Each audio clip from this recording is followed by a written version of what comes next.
السلام علیکم ناظرین، آج کی ویڈیو میں ہم بات کریں گے حضرت علی کا تعارف سے لے کر حضرت علی کی شہادت تک۔ تو اگر آپ کو ہماری ویڈیو پسند آئے تو لائک، شیئر اور کامنٹس کر دیجئے۔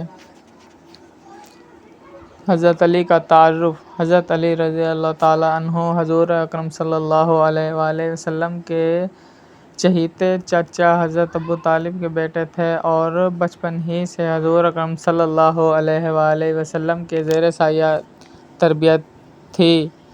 جب حضور اکرم صلی اللہ علیہ وسلم اپنے قبلہ بنو ہاشم کے سامنے اسلام پیش کیا تو حضرت علی نے سب سے پہلے لبیک کہی اور ایمان لے آئے۔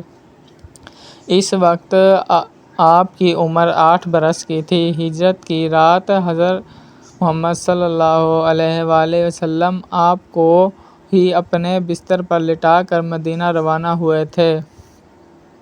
ماسوائے تبوک کے تمام غزوات حضور صلی اللہ علیہ وسلم کے ساتھ تھے۔ لڑائی میں بے نظیر شجاعت اور کمال اور جوان مردی کا ثبوت دیا۔ حضرت محمد صلی اللہ علیہ وسلم کی چہیتی بیٹی فاطمۃ الزہرا رضی اللہ تعالیٰ عنہ کی شادی آپ ہی کے ساتھ ہوئی۔ حضور اکرم صلی اللہ علیہ وسلم کی طرف سے خطوط اور عہد نامے بھی معمولاً آپ ہی لکھا کرتے تھے۔ پہلے 3 خلفاء کے زمانے میں آپ کو مبشر خاص کا درجہ حاصل رہا اور ہر اہم کام آپ کی رائے سے انجام پاتا تھا۔ انتخابات۔ حضرت عثمان غنی رضی اللہ تعالیٰ عنہ کی شہادت کے بعد 3 دن تک جانشین منتخب نہ ہوا۔ ہر طرف باغیوں کا زور تھا اور مدینہ میں عجیب افراتفری مچی ہوئی تھی۔ انتظام بحال کرنے کے لیے ضروری تھا کہ فوری طور پر خلیفہ کا انتخاب کیا جائے۔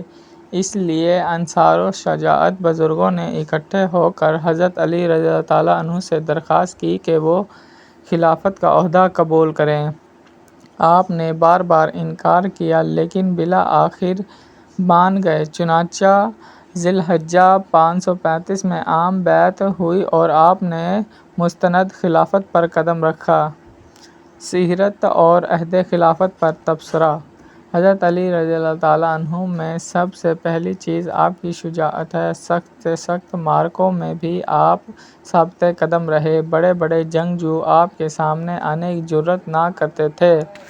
آپ کی تلوار کی کاٹ ضرب المثل ہو چکی تھی۔ شجاعت کے علاوہ علم و فضل میں بھی کمال حاصل تھا۔ ایک فقیہ کی حیثیت سے آپ کا مرتبہ بہت بلند ہے۔ آپ کے خطبات سے کمال کی خوش بیانی اور فصاحت ٹپکتی ہے۔ حدیث مشہور ہے کہ حضور اکرم صلی اللہ علیہ وآلہ وسلم نے فرمایا، میں علم کا شہر اور علی رضی اللہ عنہ اس کا دروازہ ہیں۔ آپ کا عہد خلافت سارا کا سارا خانہ جنگیوں میں گزرا، اس لیے آپ کو نظام کی اصلاح کے لیے بہت کم وقت ملا، تاہم آپ سے جہاں تک ممکن ہوا اسے بہتر بنانے کی پوری کوشش کی۔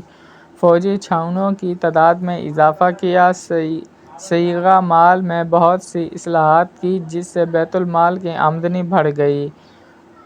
عمال کے خلاف کی نگرانی خود کرتے اور احتساب فرماتے، خرچ کی آمدنی کا نہایت سختی سے حساب لیتے، زخمیوں کے حقوق کا خاص خیال رکھتے، عدل و انصاف کا رنگ فاروق کے عہد سے کسی طرح کم نہ تھا۔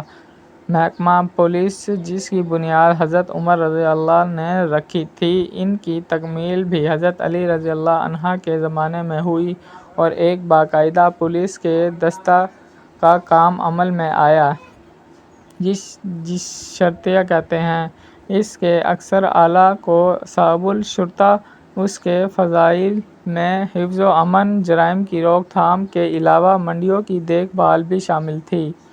شہادت۔